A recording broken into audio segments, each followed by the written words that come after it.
ওরে সরকার এবার নতুন আইছে, ওরে সরকার এবার নতুন আইছে, নতুন নতুন নিয়ম আইব, বিড়ি খাওয়া বন্ধ যে হইব।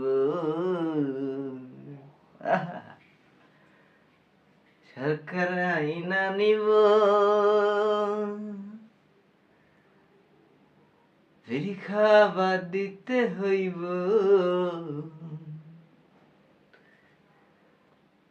18 বছর বয়সের আগে বিড়ি না ধরবা, বিড়ি ধরলে জেল হইব, কোম্পানিরে গারদে ভরিব, মালিক পক্ষ আবা আবা